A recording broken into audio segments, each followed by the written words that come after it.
Hello, everyone. My name is Afreen, and welcome to the Don't Sugarcoat It event. We're so thrilled to have you here. This is in collaboration with university clubs, and we're focusing on spreading diabetes awareness. So today's conversation is going to be an unfiltered conversation, and we're going to explore how T1D is portrayed in the media and how those portrayals shape how we might see ourselves. Going to just jump into the land acknowledgement that Toronto is in the Dish with One Spoon territory. The Dish with One Spoon is a treaty between the Anishinaabe, Mississaugas, and Haudenosaunee that bound them to share the territory and protect the land. Subsequent Indigenous nations and peoples, Europeans, and all newcomers have been invited into this treaty in the spirit of peace, friendship, and respect. To learn more about the territory you live, learn, and work on, please visit native-land.ca. Okay, a little bit about me. I'm in university right now. I just started my master's at Waterloo, so getting used to that new environment. I've had type 1 since I was 8 years old, so I'm 22 now, so about like 14 years I've had it. And I got involved with DHF when I started university because I had gotten my scholarship from here. And a little bit after, like in my last year of university, I got really involved with DHF and I've been helping out with programs, helping with stuff on social media, and building a real great community here. So it's been fun. Thanks, Afreen. My name is Rav. I'm one of the program facilitators with DHF. I look after the students who go to university and have clubs, and we bond over shared programming and events that we have going on. On November 24th, I will be celebrating my 28th year with diabetes. So I've had it since basically forever. And Afreen, you can go into the media's portrayal of diabetes. All right, okay, we'll go into the theme of today's topic. So, like I said, we're kind of talking about like social media and how they kind of portray T1D. So, in general, media has a powerful influence on how we understand almost a lot of things. Like sometimes I get a lot of my facts from social media, but especially when it comes to health conditions, we often see this being like the first place where we get our information because it's so accessible. So when diabetes shows up on a screen or in a storyline, it can spark curiosity, compassion, or even confusion. And so kind of the first question I have for all of you is, what kind of stories are being told on social media? Who is telling them? And how is T1D typically represented in film, TV, or in general online? I don't know if you've all seen this video, but I feel like it's been going around on the Diabetes Canada Instagram quite a bit, where they would pop up, do like interviews on the street and ask people about what sort of info they know about T1D, and it's kind of like a myth buster kind of thing. I feel like for me, the biggest thing I always see is differentiating type 1 and type 2 diabetes and kind of being unclear on both of them, quite honestly. Like, I think a lot of times type 2 diabetes and type 1 diabetes are kind of melded together into one kind of stereotype. And I think it's really important to obviously understand the difference, but then also not hold on to any of those stereotypes for type 2 diabetes either. I think that we often forget how many factors go into like type 2 diabetes as well, like family history, genetics, socioeconomic, like there's a lot kind of thing. So I think understanding the differences and not putting kind of the fault on the individual who's living with it as well, I think is a big thing. Like a lot of messaging around like, you shouldn't do this, you shouldn't eat this, you shouldn't eat that. Obviously, everyone, no matter if you're experiencing type 1 or type 2 diabetes, should, be encouraged to get outside and be active and like eat healthy, like to the best of their ability. But I don't think that messaging should necessarily be like pushed any further on folks with type 1 or type 2 diabetes. That's my 2 cents. I totally agree with you. Like, just in these like last couple of days, as like we're in Diabetes Awareness Month, I've seen people trying to create awareness on social media, but then like I definitely try to be in a place where I understand that, oh, it might just not be as obvious because I have T1D. Of course, I know the difference. Of course, I'm going to be like very nitpicky about what people say. But like to see people not see the difference or use the word diabetes as the only word when it's like, it's so much more specific than just saying diabetes is that. Diabetes could never be the beginning of your definition sentence because diabetes is like an umbrella term, right? especially with T2D as well, people often take the deficit approach to T2D when income is one of like the biggest predictors of type 2 diabetes. So to tell someone like, oh, you're unhealthy, it's very hurtful to see that. So I totally agree. One thing I wanted to pull out of the chat, which I really love, is kind of any representation is seen as kind of the character is a burden, or like it's something to feel really shameful and guilty about. And I'm sure like we've all kind of like seen that in our own lives and have felt those ways. So it's like, yeah, sure, that is true, but that's maybe not like the main narrative we want to be throwing out there. Yeah, and like what Zainab has said, people saying like, oh, you're gonna get diabetes from that when someone's having like a sweet treat or is eating more than normal. Very uncalled for, very unnecessary. I think one part of the social media aspect that I really liked and I realized it's niche, like if you're on like YouTube, TikTok, like anywhere where you can really get like reels, right? I remember I was out of curiosity, like I downloaded TikTok for a day and I just wanted to see like this type 1 diabetes thing. And suddenly my entire feed is just type 1 diabetes content creators, athletes, runners, like people doing all different kinds of professions. And I honestly like, I really like that. It's like even like, you know, as someone who's getting into running or something like that, like seeing how other people manage it and like they're just showing like a day in their life with the added ups and downs. And like I read somewhere that we're making 10,000 extra decisions a day. Like it's probably not 10,000, but a lot of like small decisions we have to make around like everything we're doing. And just seeing that naturally flow in someone's like daily routine's really nice. And, you know, after seeing that, I'm like, well, I'm seeing this content a lot because of just that's my algorithm now. But, you know, even with our club here at Western, like something I want to do is do more of those days in my lives and things where people just show their day to day. And I think that really shows like the daily like elements of the condition because I really don't think it's like the injection, the sugar load, the thing. It's just the daily lifestyle. And I think when people start to understand that more, then you can also better understand like your peers or, you know, your partners who have the condition because you kind of see where a lot of that like subconscious stress and maybe like uneasiness might be coming from. So it's definitely not something we see on mainstream media, but there is a lot of content there. It's just about getting it out to a wider audience. I always love seeing people in different professions too and careers, like posting about their day in the life. And I feel like I've seen a lot of that from other diabetes organizations as well. So it's kind of cool to see different careers. And most recently after Halloween, I don't know if you all saw, but there were so many people who dressed up as the T1D Barbie. And I'm just like, that is the best Halloween costume ever. And it's just so cool to see all of those too, because everyone always has like a different, you know, CGM or pump or maybe like pen that they're using. So that's also been cool to see, like as a project, kind of like show your tech through Halloween. So I've been having fun on TikTok the last couple of days just looking through those videos. I've been really appreciating the day in the life as a T1D, whatever profession they are, because it really shows how T1D is like, you know, I guess the people think like, oh, when we take insulin, that's the only time we're thinking about it. But it's like when I'm sitting in class and like I'm getting double arrows up, I'm like, oh my gosh, like not right now. Or I'm like rage bolusing and like people don't see those parts of our day. Like as a student, for example, my blood sugar is going high and then I'm walking across campus and then I'm going low. And that background stress is always there. And it's like, oh my gosh, like why am I not staying in range? And it's like when I see those videos, it makes me feel more at peace. Like I've seen this one girl, she's a runner and she like does crazy long runs,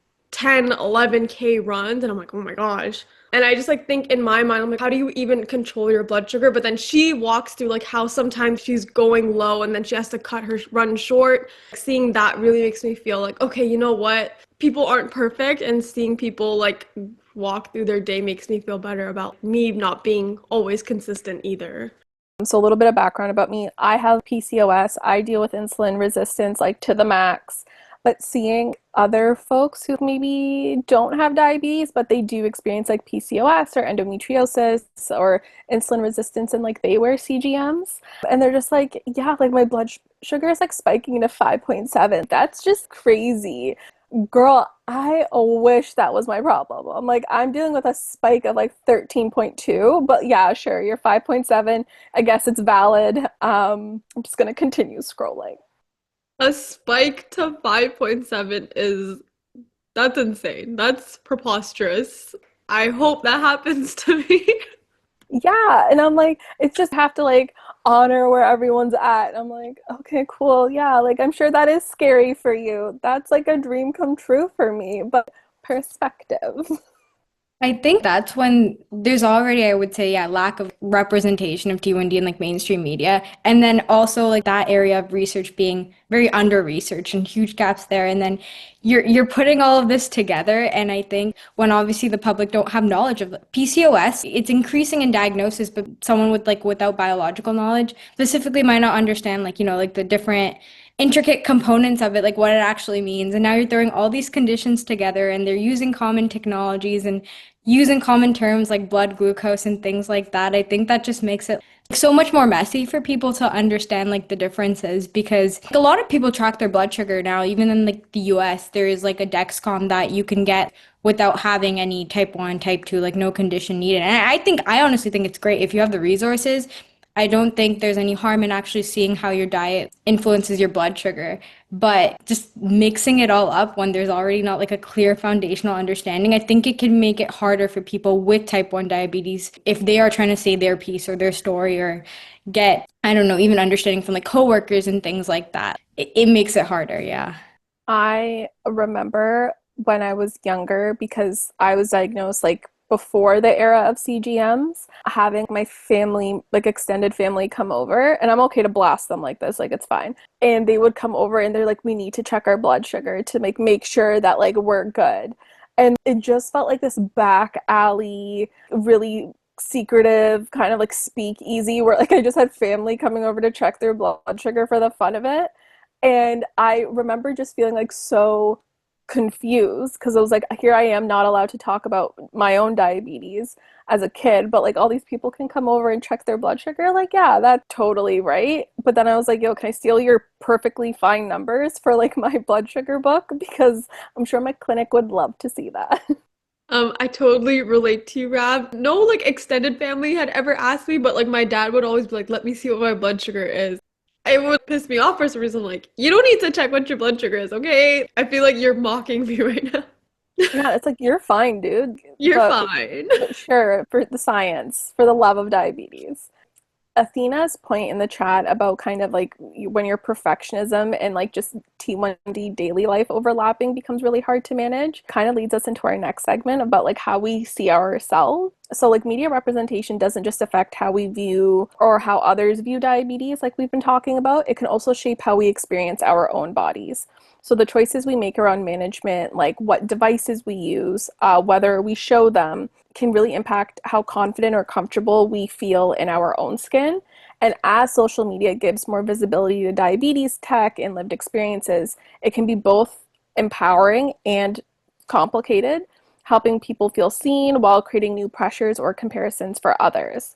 So I thought we could kind of like open that up to like how does our management, our choices, whether you use a pump or a pen, whatever it may be, impact your body image and self-esteem. And while you think about that, I'll kick it off. So I know that for me, as much as I love to yap about having diabetes, I do prefer to keep my sites somewhat hidden. I've only recently started using my arms for my CGM.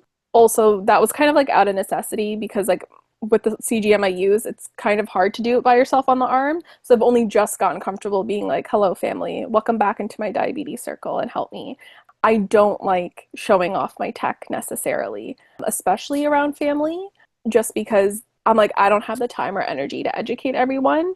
And I need someone to circulate diabetes education over WhatsApp because I feel like that's the only way my extended family understands or learns anything new is through the WhatsApp University and the endless threads. I also am with you, Rap. Like for my pump, I've always put that on my leg. For my CGM, this is a new piece of information to me, even though I know for Libra, for example, they only advise you to put it on your arms. I don't know what the specific sites for Dexcom were, but I thought any other place was completely like, you cannot do it.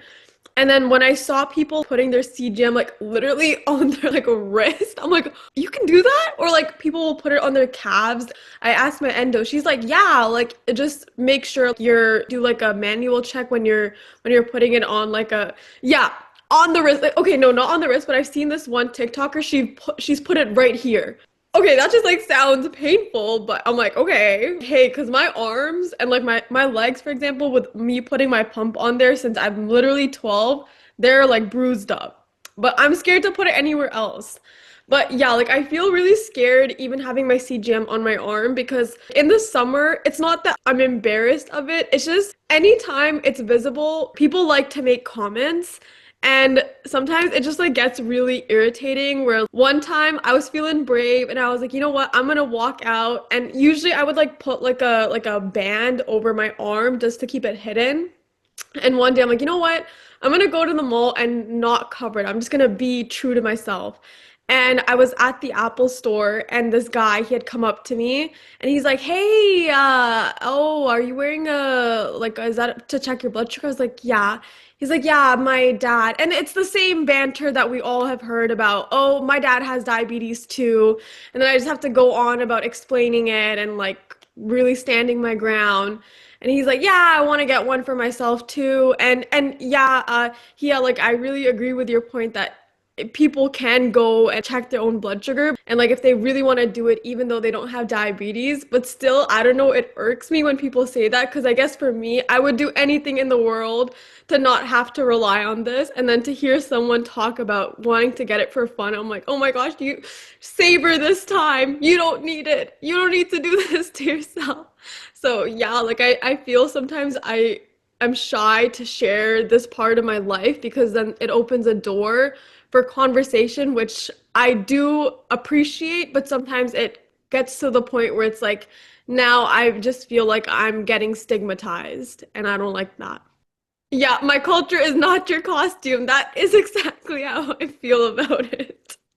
Yeah, no, I think it's like what other people saying like, "Oh, I want one too." It's so context matters so much, right? Like when you're usually talking about online like, "Oh, like I'm preparing for, I don't know, a marathon." Maybe like someone wants to like I don't know, like the context behind like why someone hearing someone's nutrition story and stuff like that online. Like usually I'm like, "Okay, wait, that's actually cool." Like I think checking your blood sugars might help you, but I agree. Like when people randomly pull up and they're like, "Oh, that's cool." Like I think that's sick. Like you can just use your phone and stuff. And depending on what kind of mood you're into, like can really just like take you off or like make you feel calm. But yeah, no, for me, honestly, I used to I use like pens, but I still use pens. Like I've never used a pump. And honestly, like I think part of that is definitely like out of this, like I don't want this physical device attached to me. I think it's makes a big statement, and I think I do have a sense of that, but now I've come to the point where I'm like, okay, the pens are working great right now,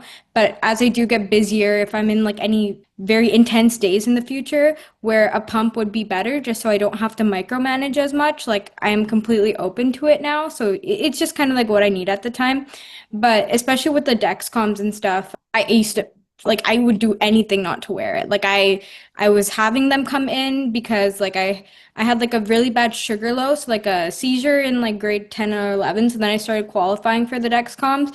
But for like a few years, I would still not wear them. I would prefer to do the manual checking just because I didn't want anyone to see it. Like I wanted to have this like nonchalant, like I am me. But it wasn't until university where honestly, like I was like, wait, I'm doing the exact same things I was always doing at home yesterday. And now this is suddenly so much harder. And that's when like the days became like you no longer have school, home, this, like it's just this 24-hour cycle of you doing all these different like side quests. And so the Dexcom, honestly, that's when I started doing it out of like necessity because I want to know what my blood sugar is basically like any time of the day. And having a CGM is basically the only way how, and it makes control, like, managing everything a lot more easier. And like, I think it's very interesting looking back because I used to like genuinely I would not wear the Dexcom like if I went on a week of vacation or if I'm gonna go see my friends for like we're doing something together. I would like conveniently make sure that I might not have to wear the Dexcom during that period. But now it's like I don't even care. I will be at the gym. I will be like, oh yeah, wait, you can like low-key see my Dex under my like t-shirt here. But I don't think of it with that same sense of like embarrassment anymore. I'm like, yeah, I'm wearing a Dexcom and I'm lifting weights, so what? Like, you know what I mean? And I think it can be a really empowering feeling too, because you are still doing the exact same things as the person next to you. You just have to, you're also diabetic. So I think like your relationship with yourself is like such a large, for me, like how I perceive myself is basically so highly correlated with how I perceive this device on me. And so I think when that relationship, like you work on that, it can help. It's just insane, like that shift from like pre-university to like now. Yeah, I really like what you said. I'd like to add on to that as well. I do agree, like with wearing your technology in the day to day and like how it can kind of feel empowering. I think I use the Omnipod and the Dexcom, and I guess the thing about Omnipod as well is that like it is very visible just by the nature of it. And like yeah, arm is usually my preferable spot. But yeah, like I feel that my rationale behind it as well is just having it be visible helps for me anyway to normalize that like hey, people with type 1 can do all the same things that everyone else does. I'm the same way. Like I'm going to the gym, I'm going for runs, I'm going to work, going to school, having it visible, and it just kind of dismantles a few of those barriers like, oh, I thought you couldn't do this, or I'm eating something, people are seeing what I'm eating and can see my devices too. And I think it just kind of normalizes that a bit more. And I totally agree. Like I think that also comes with an expectation that yeah, there's going to be people who make comments and like who ask questions, and for the most part I really do enjoy talking about it and trying to educate people. I think it definitely can get tiring sometimes for sure, like especially with like I find people are often interested in how does it work, which I'm always happy to show. But yeah, you can definitely get comments that aren't the greatest. Like I was showing someone how my pump like worked in the summer, and I was like, oh yeah, it's like Bluetooth connected, and of course I turned it on, and for any other people using the Omnipod you can see like what was your last BG and what was your last dose, and like the person said was my blood sugar was like 8.1, and they're like, oh, that's actually pretty high, isn't it? And I was like, oh my gosh, like again, context matters, right? I'm like, yeah, like technically it's zero point 0.1 out of like what my target range is, but like I just ate something, so like yeah, it's gonna be a bit high. So there's always some perspective and context involved.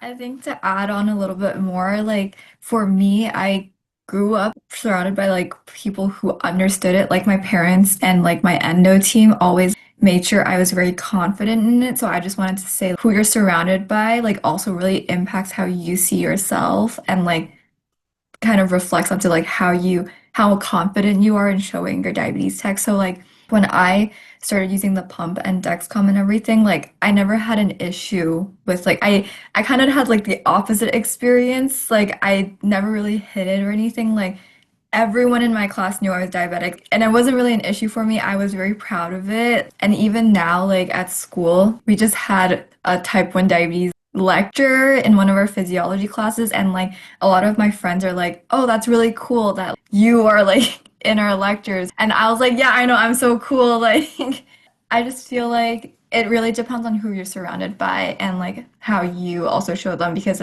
as long as you show that you're confident and like I don't know, happy to share, like everyone will have like carry that same perspective. Yeah, you're totally right, Rachel. Like, confidence is so key. I know for some of us, it might be a bit hard to get that confidence. And, like, don't worry for anyone out there that's feeling like, I don't know how to embrace it. It's definitely a process.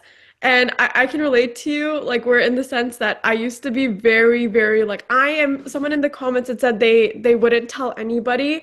And yeah, me too. Like, no one would know about it. I would do everything in my power to not have to share with someone. But now that I'm in my master's program, I'm in public health. So we have a lot of discussion about type 2 diabetes. And there's this one class where we all have to like read a bunch of articles, and then it's a 3-hour lecture, and we basically all just go to town on these articles talking about, oh, we don't think they should have done this in the article, or like I don't agree with this, or I think this topic doesn't make sense, or whatever. And diabetes comes up a lot. And sitting in that class, hearing people talk about even type 2 diabetes and them not understanding that, like, for example, people had this misconception that type 2 diabetes is insulin dependence, or they didn't understand what it meant for a T1D to be insulin dependent. Just sitting in that class, I was like, oh my God, I don't think I can be in this class for the next 8 weeks. And I don't know why I got this like random surge of confidence where I talked to my professor and I was like, hey man, like, I don't know what the hell everyone's talking about here, but everyone is just like severely misinformed about the word diabetes, people don't even know what type 2 diabetes in this class is. And so I actually did like a little mini lecture for my class about what type 2 diabetes was and how it's different from type 1. And I think having that confidence like makes like I feel so great. I'm like, yeah, I know what this stuff is and I'm going to tell you guys. So I feel like if you're not there yet or if you're on that journey, it's definitely okay. Keep pushing and it's going to be okay. I think speaking for yourself and like telling people what you know in itself is a way that makes you feel better about yourself, in my own experiences at least. Yeah, and I think it's really major of you to like just act on that courage and just be like, I'm gonna teach everyone and hopefully like folks remember. And even if they don't, you'll still be there, even though that's not like your sole role for being there. One thing I wanted to highlight is that folks feel very comfortable telling you what you should be doing for your management lately. This is what I've noticed. So anytime I go to see one of my specialists for my eyes, he's always talking to me about like improvements in diabetes tech. And I'm like, it's great. Yeah, it's advancing. But he feels very inclined to tell me like what I should be using. And it's like, well, no, I can choose what pump and CGM I want to use because I'm in a position where I can. And then even reflecting back on when I took a pump break quite a few years ago, people are like, why would you take a pump break? Like, why would you go back to pens? And I'm like, well, it's just what I needed at the time. And so I think there's a lot of conversation to be had about what works for you, what you're comfortable with, and people need to respect that, not just other folks with diabetes, but also clinicians and others around you, because MDI is very freeing. And I love the thought of not, and I know like Omnipod experiences this as well, like not getting like tubing caught in the door or getting yanked out from you is like such a lovely thought. Like right now, my pump tubing is like 43 inches long, too long. Too long. And the amount of times it gets caught on the door as I'm trying to make a dramatic exit, too many times, y'all. Too many times. So do you think that like social media's growing visibility of diabetes tech helps normalize what our bodies do and what they should look like? Or does it kind of create like a new standard for what we should look like? As an MDI user, I really feel like it's helped with people seeing other forms of diabetes management. Just because, like, I also felt the same thing. Like, I tried out a pump for almost a year, and since then I've been on pens. You know, works for me. My time and range is good. I just felt that there was like more to think about, and then there was also from earlier that kind of physical aspect of the pump I had. You changed every 3 days. And even for me, I feel like changing my CGM every 10 days is still not long enough. When it comes to that 10 days, I'm like, oh my gosh, I have to do it again. And honestly, I just felt like that mental exhaustion was just getting to me. So I love it, but I do find I have a lot of those comments too where it's like, oh, why are you on pens? And you've been diabetic for 10 years, so are you not managing your sugars well? And I feel like there's kind of that stereotype that people think because of when you first get diagnosed, you know, you have to have the, I think it's the three A1C. I don't know if it's changed, but for me, it was three A1Cs in a row that were in a certain range to be able to get on a pump. And so I think there's that kind of misconception that I always feel like I have to explain, like, no, this works for me, which I really shouldn't have to other people. So I feel like when I see TikTok accounts of TikTokers who are like weightlifters and they're like, okay, well, I use MDI because I feel like it's more easily manageable for my blood sugars, or if they're, you know, doing a competition, I don't really do that. But it is interesting to see how it affects their kind of lifestyle, or either, you know, people that are athletes or, you know, even at work. One thing I feel like being in an office setting, it is hard as a woman to find dress pants that have pockets. So I feel like also having a pump is so hard for that reason. And just being able to see a lot of people talking about that now online is really cool. And I don't know if a lot of, again, non-T1Ds are watching it, but I feel like some people are, and it might help for some of those stereotypes about pens to diminish a little. And one thing I wanted to add was like 1 to 2 years ago, I was probably like at my heaviest weight wise. And like folks were very comfortable to be like, oh, like your diabetes isn't well controlled because you've gaining weight. And I'm like, sure, there's other reasons too. Like, you know, I have PCOS, I have hypothyroidism. Like, come on. Like, also, how big or small I am, or like what management I choose, is there's so much more about me that you could ask. Like, come on, folks. So that's another kind of myth I hope to kind of debunk is that, like, on speaking to kind of Lane's point of, like, we're blaming the individual for getting diabetes. It's like, well, yeah, like, you're bigger boned, like, you did it to yourself. It's like, no, there's so much more that goes into it than that. Yeah, so that was another thing I kind of wanted to just call out. I think like quick note on like from the clinician, you were talking about like the eye specialist earlier. And I think one thing I wish they did is that whenever any clinician, healthcare worker hears your A1C or any statistic you tell them, I think the follow-up shouldn't be a judgment or a recommendation. I think it should be more questions. Like my eyesight, all good, but they'll be like, oh, okay, like, so how's your A1C? And throughout like high school and middle school, I honestly rarely had my A1Cs in range. And a large part of it was, well, one, not consistently checking my blood sugars, very long nights, very sleep deprived. It was just a stressful time of life. And it really did not come down to like what I was eating and putting down in my body because I knew those habits are good. Like I know what I'm putting in my body. I know, it's working. And their automatic assumption is like, yeah, you need to eat less cake, less pretzels, and they just start naming like every high carb item they can, like watch what you're eating. I know it's harder when it's in university. And they're starting this whole lesson just based off my A1C. And I think that can really trigger me because I'm like, oh, you do not know. Like I am on my grass, like not grass. People call me like a grass eater. I'm like my celery and carrots. Like I am making sure I'm putting in good things in my body. And even if I wasn't, it's not your call to just automatically like frame this whole like, yeah, this is why your sugar is high. Because yeah, sure, someone might not be aware of the context that you're sleep deprived, you're in school, you're managing a billion things, but I think it's important to ask, regardless of like the medical background or healthcare background you come from. Because yeah, sure, like it's just a one-on-one conversation, but it can really bother you, especially when you're already just struggling. Yeah, for sure.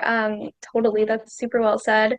Like I would say one of the phrases that always stands out to me is like that you aren't your data. There's so much else that goes into it, like your A1C, like we all know what it means, what it is. It's, a reflection of average glucose or whatever over 3 months, but it's not like average management. It's not average performance. It's just a number. Like there's so much else that goes into it. And in high school, I did like competitive sports, and like I always found it's always a bit harder to manage, like keep that perfect range when you're in sports because, I'd need to have like unbolus snacks so I could go for my runs and so I don't go low. And, it was a bit more of a roller coaster like in high school. And yeah, just like I had a really great it was either my dietitian or social worker, but she was like, you're doing so many other things that are good for your body. Like you're eating well, you're exercising. So like just take a step back from the A1C. You're doing well kind of thing. Like, and it's so true. Like, the A1C is not the only thing that matters. And then also kind of shifting back to your other question, Rav, about like how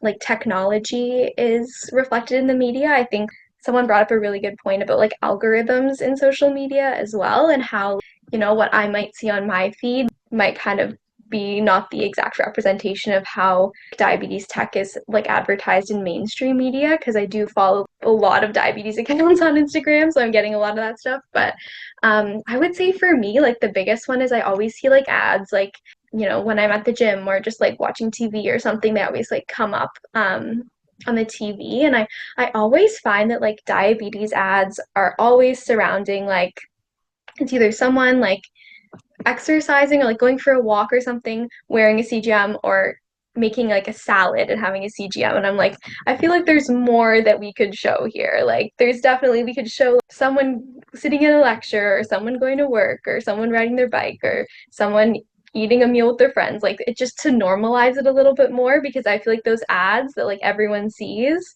just totally solidify like that stereotype that it's like, oh, you got to wear your CGM and you have to be doing your workout and you have to be eating your salad, and that's how we manage, because it's not the only way.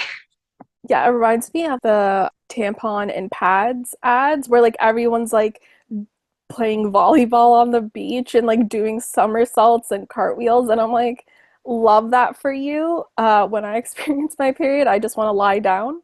But you know what? Kudos to kudos to the people who want to do like backflips on the beach when they have their period. Yeah, it's important to kind of show what that in the storytelling, like have it be authentic, have it be real. Because for diabetes, I don't know, I think it would be more empowering to see like a student in a lecture, like you said, Lane, just like not having to deal with an alarm, and they can, study or like take their test peacefully, as opposed to the narrative that like folks with diabetes have to live a very restrictive lifestyle. And it's just like, okay, it's only salad, only the plate method 24/7. And it's like, no, you can indulge in a sweet treat or indulge in whatever you want to do. Like diabetes looks differently for everybody. And I wish that was a little bit more prevalent in kind of like the media that was out there. We were talking about how social media creates this representation of like how diabetes and food is like the biggest connection.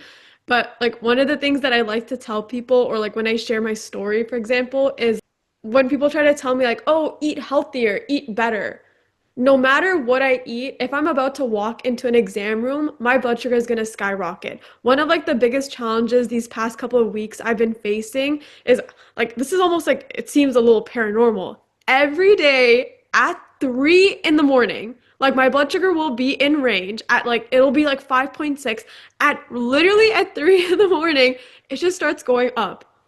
I don't know what's going on, but like when I went to my specialist appointment, they're like, "Are you eating at that time?" I'm like, "No, I'm sleeping."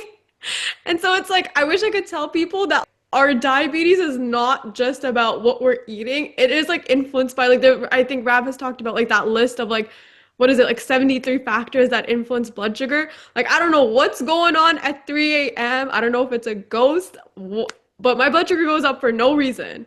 And so like I wish that was something on social media, like in those videos where it's like a day in my life, like to show people it's not just about what we eat. It's like everything affects our blood sugar. I sound like a crazy lady in appointments when I'm like, yeah, I'm getting these weird highs when I'm asleep. It could be like, whatever, like my CGM, it could be an error, but I'm like, I know I had a nightmare. I know I was fighting for my life in my head, and my pancreas is showing it. Yeah, like it's like sometimes these things are so unexplainable. It's like even like my doctor was like, okay, well, because I've also been prone to having low blood sugars in the night. And so we're all nervous to like change my basal rates to like take it higher because it's like, oh my God, well, I don't want to go low at night. But now I'm like randomly going high and it's just like really complicated. And I feel like these nuances are so important to highlight, like even if it be on social media, that like it is not a straightforward process. You think you got it, slap in the face. Now you don't got it. And like that's just kind of like the cycle of diabetes. But on that topic of like storytelling and like how we want to be represented, I think it's also like important to choose how we speak for ourselves because our stories have the power to help challenge stigma and connect us to one another. So I want to ask you guys, because like storytelling can be like a thing where it's like people feel vulnerable, as in not everyone wants to go and share what it means to have diabetes. So what advice would you give to someone who wants to share their diabetes story but feels hesitant about it? Like speaking for myself, I think people like my friends and everyone always knew I had diabetes, but obviously like when you meet a person, you're not telling them this like long-winded 2-hour story. I love doing that now though, like as I grow up. But the first time I was public about the condition was actually like through writing an article. It's called Redefining Type 1 Diabetes. It's still up on my Medium. And then I've written a few pieces on it here and there on like different platforms. But I took my time with that article and I think writing it was really like freeing because I got to be in my space. I got to put some time into it. Really want to like, capture what I'm genuinely feeling with words, which even if it was like a video or something like that, I think telling my story, like an aspect of my story through words was just really nice because then I have that there. I could end with an optimistic message. I could end with a pessimistic message, like whatever I'm really feeling. I think it's nice because then like everything you kind of write in the future or you like kind of you can look back at that and think about how do you feel differently? Do you think that best portrays like your story?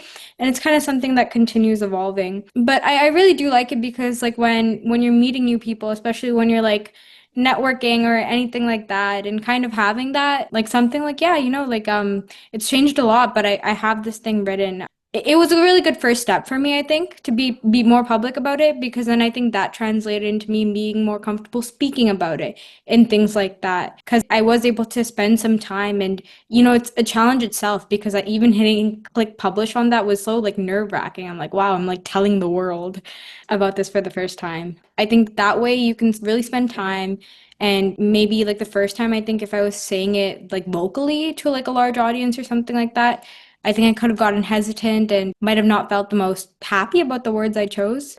See, I would never tell someone how to tell their story. Of course, like you tell it how you want to tell. But one of the things I always like to do when I'm telling someone I have diabetes for the first time, so like in my master's program, I don't know what led me to tell people I had T1D, but I did. And when I said, oh, like for example, I have type 1 diabetes, and the first thing I immediately did before anyone can make assumptions was clarify what T1D was. I'm like, T1D is an autoimmune disease, da da da da da. And like that's how I like to open up the floor because I want to let them know off the bat that I will not tolerate anyone telling me any like BS about diabetes. And so I like to be very clear and like really explicit in what I'm saying. I'm like, this is exactly what it is. And that's how I like to often tell my story because I hate being bombarded with, I don't want to be rude, but I'm really tired of the dumb questions. And I like to be very clear about what diabetes type 1 is at least. Or if you're like me, I'm like, yeah, I don't have your grandma's diabetes. I don't have your uncle's diabetes. I don't have your cat's diabetes. It truly does look different for everybody. I feel like it can take some of the pressure off too if you don't always think about it as like telling your full story. For me, I feel like I used to feel like I had to introduce it to people, like, okay, I have diabetes and this is what this means and whatever. But I feel like now, even in like the Bachelor of Education, like there will just be some teaching scenarios maybe we're talking about where like the use of phones in classrooms is being discussed. And then I'll be like, oh, like I can relate some personal experience to this. You know, some people might need their phones for medical reasons. Like I use mine for this. And then you can always just share like a little part about yourself and you don't really have to explain the whole thing. And for me, I feel like it's been a nice way to kind of share my identity without feeling that burden sometimes of explaining everything about how it works and then also relating to one individual person about if their cat or grandma had it. Yeah, and I guess it takes more of the pressure off myself as well, so I can just share a little piece of me without feeling like I have to explain the whole thing.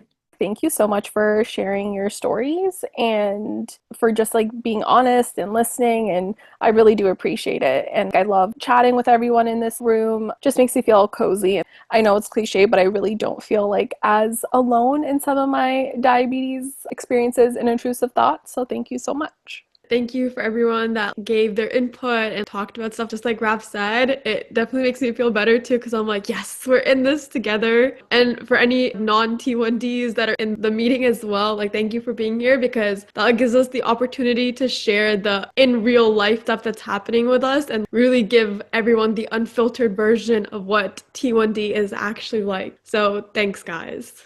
I'm just going to say thank you again for joining us today and continue to have an amazing Diabetes Awareness Month.